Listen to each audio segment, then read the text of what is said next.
you're stressed out, you need to redirect your attention. You redirect your attention. When I say redirect your attention, what does that mean? You redirect your attention from the problem to the answer. You redirect your attention from the problem to the problem solver. To the problem solver. You have to redirect. I mean, I know that you're thinking about the problem, but look to the problem solver. Redirect your attention. You find something in your body that sort of, scares you. Redirect your attention from the problem to the problem solver. Go to a promise of His Word.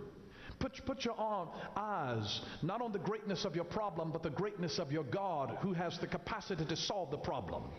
Now unto Him who is able. See, He's able to do exceedingly, abundantly, above all that you can ask or think. Put your mind on the problem solver. Here's the next thing, is belief. You have to redirect your belief. Because what you believe prevails over the truth. But what you may believe may not be true. So you have to redirect your beliefs. You can be stressed out about a situation and think that everybody in the world is looking at you and talking about you and thinking about you. And the truth is, they don't even know you. Most people in the world don't know you. There are 7 billion people on the planet. Trust me, the vast majority of the 7 billion plus people on the planet don't know you. So no, everybody is not talking about you. You can be believing a wrong thing and stressing yourself out over that issue. People have issues of their own. They don't have time to be all in your Kool-Aid when their Kool-Aid is jacked up. They're dealing with skeletons in their own closet. They don't have time to be discussing you at every mealtime. You'll be still thinking that people are thinking about you and they have moved on. You trust me, don't waste your time over that. You sometimes have to adjust, you have to redirect your belief. Because sometimes what we're believing about is not even correct. I call these the ABCs of it. Redirect your attention, you redirect your belief, and the C, you redirect your conduct. Conduct. You change your actions. Change your actions. Discipline yourself to do what you know is right to do even when you don't feel like it. Discipline yourself to do it. Paul, writing to the church, said, the things that you have both heard and received and seen in me, he says, do them, and then the God of peace shall be with you. You got to do it. Your conduct, what you do, can actually help to redirect your stress. So redirect your attention, redirect your belief, redirect your conduct. There's something that you have to change when your life comes under stress. And remember this, that God's strength is made perfect in our weakness. His strength is made perfect in our weakness, according to 2 Corinthians chapter 12, verse 7 through 10. Notice what he says. And lest I should be exalted above measure by the abundance of revelations, a thorn in the flesh was given to me, a messenger of Satan to buffet me, lest I be exalted above measure. Concerning this thing, I pleaded with the Lord 3 times that it might depart from me. And he said to me, my grace is sufficient for you, for my strength is made perfect in weakness. Therefore, most gladly, I will rather boast in my infirmities, that the power of Christ may rest upon me. Therefore, I take pleasure in infirmities, in reproaches, in needs, in persecutions, in distresses, for Christ's sake. For when I am weak, then I am strong. Now listen, whatever God calls you to, you shouldn't be able to do it successfully without Him. Whatever God calls you to, you shouldn't be able to do it successfully without Him. So the truth is that God created you with weaknesses. Deal with it. Everybody has weaknesses. Everybody has weaknesses. Samson was strong, but he had a weakness. He was strong, but he had a weakness. David was mighty in battle, but he had a weakness. And if you'll be honest with yourself, even though you got strengths in your life, you also have weaknesses. God created you and me with weaknesses. And since He's God, that means that He couldn't have made a mistake. God knew what he was doing. Is it possible that he created you with weaknesses in order to keep you on your knees before him? With you dependent upon him, now you're able to do all things through him who strengthens you. Philippians chapter 4, verse 13 and 14. This also means that God won't let you use your weakness as an excuse for not doing what he's asked you to do. Let me say that again. You cannot use your weakness as an excuse for not doing what God has asked you to do.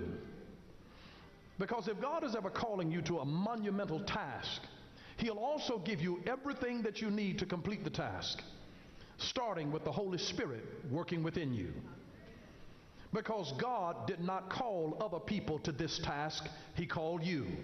He called you, and in his strength you can do it.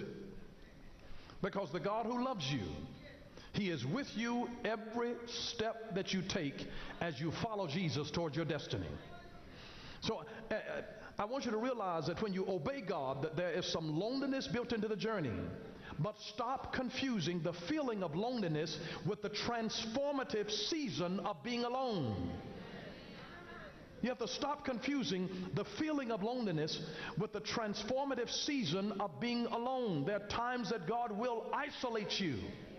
He always separates you before he elevates you. You will come to some dimensions in life where nobody else can help you. Your mama can't help you. Your daddy can't help you. Your brother can't help you. Your sister cannot help you. Jacob came to the place where he wrestled with an angel all night long. He had to send his wife over. He had to send his children over. He had to send his things over. There are places in this world that you will reach, and your money cannot help you. Your degrees cannot help you. Your connections cannot help you. Your best friend cannot help you. Your dog can't help you. But isn't it interesting that God would create us? And we are created marvelously, wonderfully. Fearfully are we made. We're created in excellence, but God built weakness in us. He didn't build us to exist without him, to be able to live successfully, peacefully without him. He built weakness in us so that we would have to depend upon him. Here are three questions that you have to answer about this weakness thing. Number one, what are the weaknesses that Paul has in mind when he says the power of Christ is made perfect in weaknesses? What are those weaknesses? Number two, what is the source of such weaknesses? Do they come from Satan? Do they come from God? Or both? Here's number three, what is the purpose of such weakness? Is there a goal or an aim for why the weaknesses come? Why? Why do we get these things? What are the weaknesses that Paul has in mind here when he's quoting Jesus as he's saying in verse 9, my power is made perfect in weakness? And then he says, I will all the more gladly boast in my weakness. I will boast in my weakness. And then he says again in verse 10, for the sake of Christ then I am content with weaknesses. Now listen, I think the safest way to answer this is to let the words here in verse 10 fill out what he has in mind. There's sometimes that people twist scripture to say something that God is not saying. You know, because the Lord dealt with me concerning this scripture because so many people have used weakness as though weakness is sin. Weakness is not sin. He's not talking about sin here. I want you to notice 2 Corinthians 12 and verse 10 in the NIV. It says, that is why for Christ's sakes I delight in weaknesses. And then he tells what the weaknesses are: in insults, in hardships, in persecutions, in difficulties. For when I am weak, then I am strong. See, what he's summarizing in weakness in verse 9 spells out four words in verse 10: insults, hardships, persecutions, calamities. These are the things that are the weaknesses. Not one of them has anything to do with sin. It's a situation. You can walk up before God, upright before God, and still deal with difficulties, still deal with insults, still deal with persecution, Still deal with hardships. Just because you're saved doesn't mean you're exempt from hardship. May I just remind you, the favor of God on your life does not mean you don't have problems. Listen, are you aware of the fact that we talk about favor that came in the life of Joseph? Joseph was blessed and highly favored. How many of y'all believe Joseph, the one that of many coats? He was highly favored. But guess what? He had hardships, insults from his own blood brothers who plotted to kill him. And then they put him in a pit, and then they sold him into slavery, and he's still favored. But he had hardships that he dealt with. Then he got down there on a job, and the boss lady lied on him, had him thrown in jail. Totally innocent, had nothing to do with sin. In fact, what put him there was his character. And he goes to jail, and yet he is favored of God. Hardship. God put him on lockdown. He didn't go to jail for doing crime. He went for standing up and having a heart of integrity, having too much integrity in his heart to sleep with the boss lady. He wouldn't sleep, with him. He didn't sleep his way to the top. He's got a heart of integrity. And yet he's got favor in his life and spent years, I didn't say days, I didn't say hours, I said years in prison. Years in prison. And then it was his gift, because he kept his heart right. His heart never became bitter. He exercised his gift even when he was on lockdown. Have you ever been in a position where you feel like you can't even get to the next level? That I'm on lockdown. I'm in prison here. I know that I'm gifted. I know that I'm called. I know that I'm blessed. I know that there's something that I'm supposed to be doing, but I can't seem to get to that thing just yet. And yet I realize this thing, it has nothing to do with me. It is a weakness. My God, you get weak. And he said, in your weakness, my strength is made perfect. He said, I wanted to put you in a situation beyond your control, where you didn't have the power to walk out of the jail on your own accord. You had to wait on me to deliver you. You had to wait on me to put a word in the person that had forgotten you. And he said, I did it in my own time, where I gave the king a dream that disturbed him. And nobody had the ability to interpret, but I created a problem that your gift was the answer to.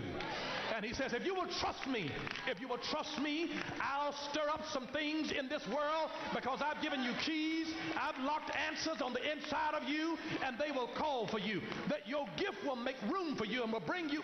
Are you listening? But he went through hell and high water to get to where he came. But it had nothing to do with sin. It had everything to do with weakness. The weaknesses are circumstances, conditions, and situations that are beyond your ability to control them. How else could he say that I glory in my infirmities, in my weakness? Why would you glory in sin? Weakness is not sin. It is a situation. It is a circumstance. It is a set of events that you have no capacity to control. And then you're weak. You're in a job and you can't afford to quit that job because you need that little money. And you're in weakness. But he says, my strength, I'll still be able to make it where you can put your 2 children through college on what looks like a pauper's pay.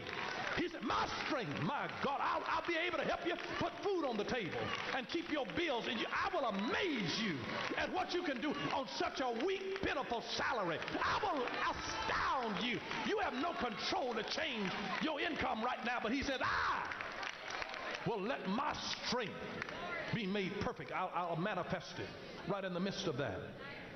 So he's not talking about sin. He's not talking about the bad choices that we make. He is not saying that the power of Christ is perfected in my bad choices. Or he's not saying that I will all the more gladly boast of my bad choices, because weaknesses here are not imperfect behaviors. They are not imperfect behaviors. So the answer to the first question is that weaknesses are not sins, but experiences and situations and circumstances and wounds that are hard to bear and that we can't remove because we have no ability to control them. And then so you take Paul's thorn in the flesh as an example, and then see when he talks about it in verse 1 through 4 of that same 12th chapter of 2 Corinthians. He's describing these incredible revelations that God has given him. He's been caught up to the third heaven into paradise. And he's heard things not to be spoken on the earth. And it could have puffed him up in pride because of this spiritual revelation that he was getting. But verse 7 shows exactly what happened. He says, but to keep me from becoming conceited, the NIV says, by the abundance of revelations, a thorn was given me in the flesh, a messenger of Satan to harass me, to keep me from exalting myself. Now the thorn in the flesh, whether it is some physical problem or some relentless enemy, it is one of the weaknesses that he is talking about here. And see, that one of the reasons that we know this is because he prays to God 3 times. He said, I besought the Lord. In verse 9, he said, God said, and in verse 9, my power is made perfect in weakness.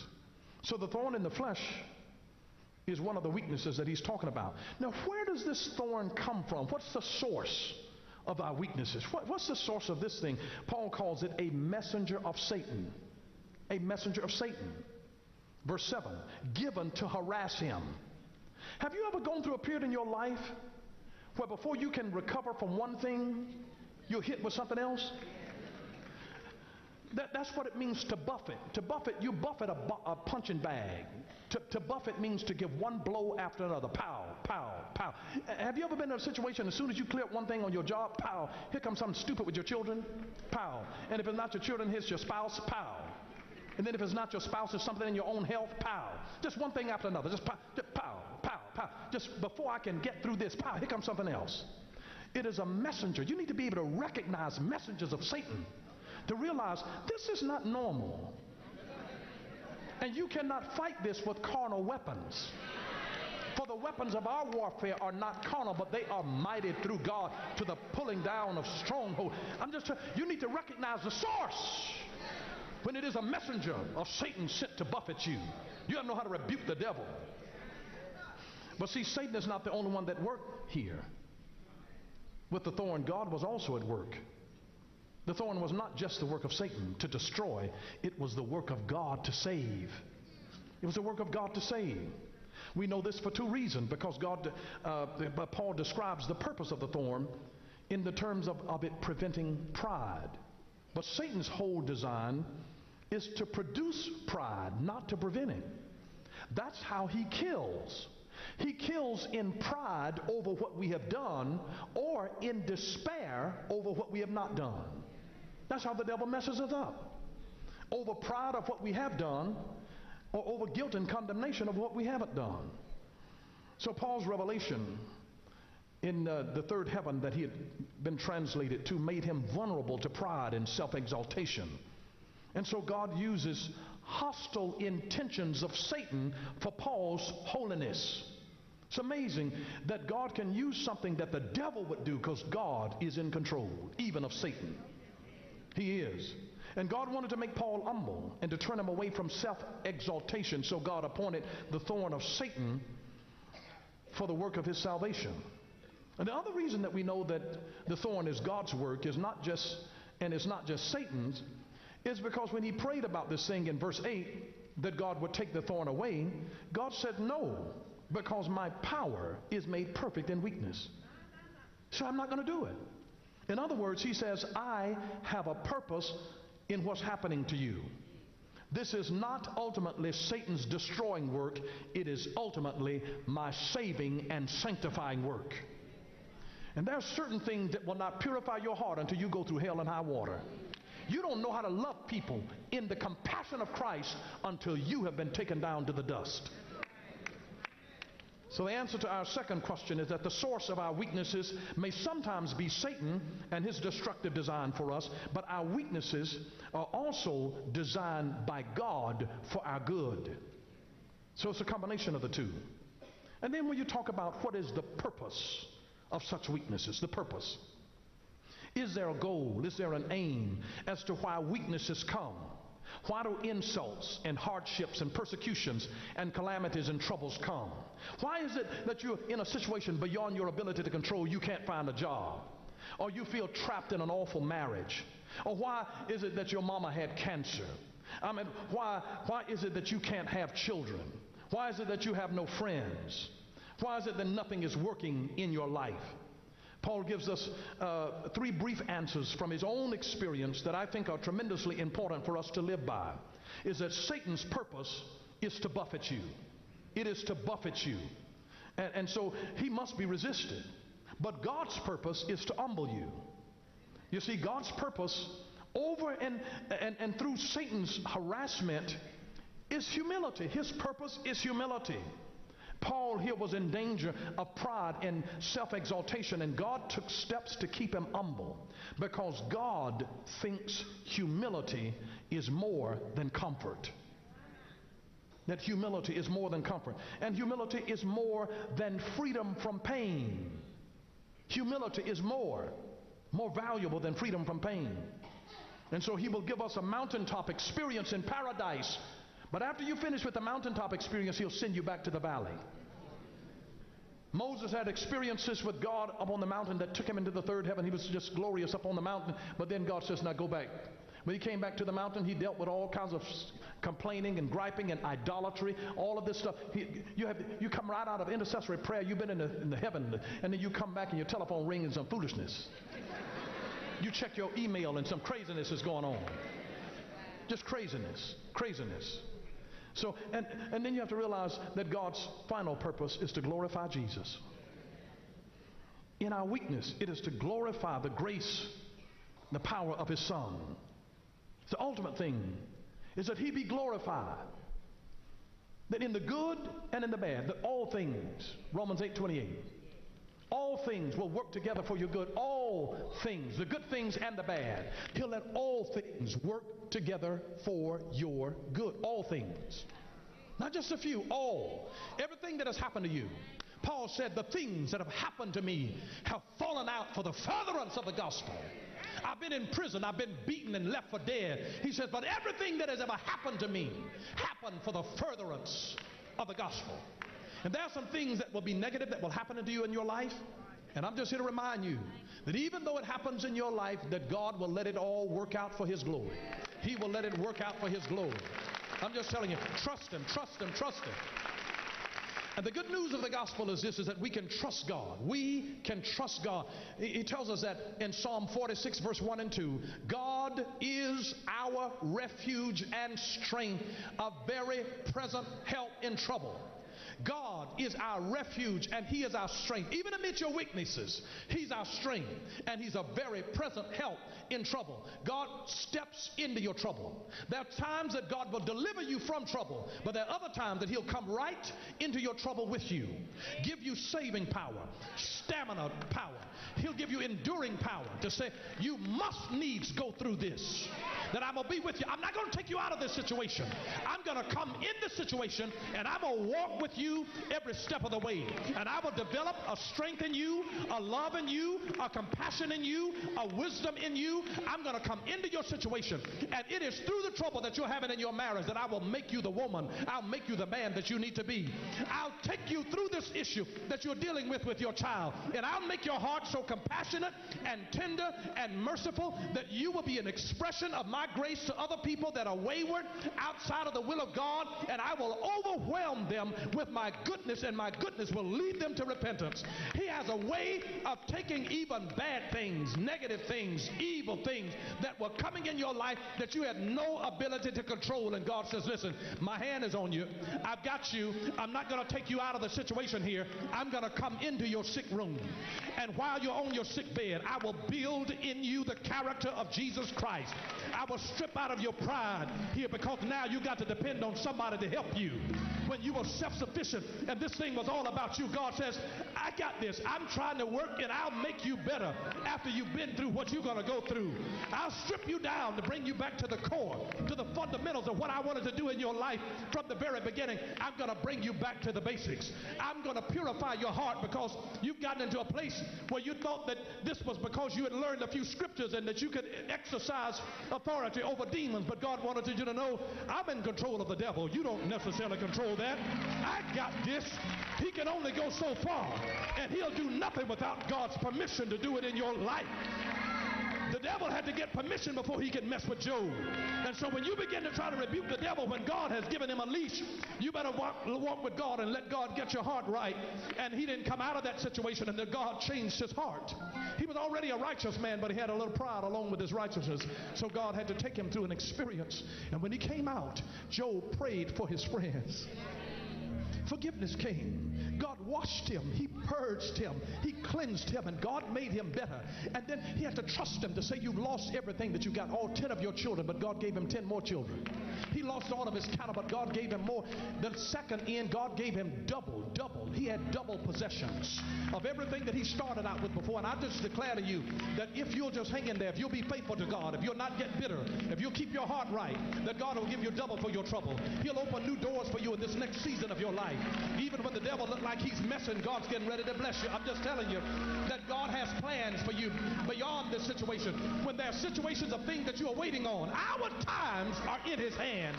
You don't have the ability to speed up what God is going to move for you and bring your deliverance in your life and send your husband or send your wife.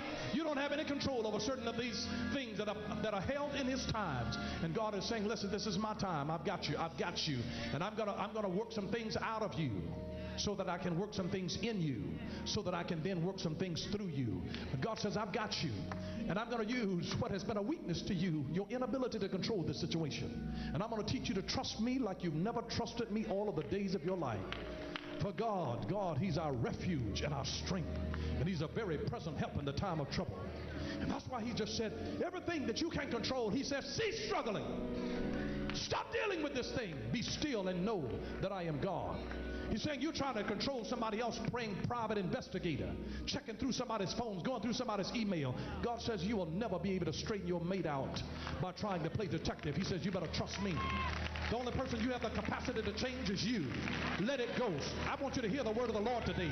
I didn't come to play patty cake with you. I'm not running for office. I'm already divinely elected. I can tell you the truth according to his word because he loves you.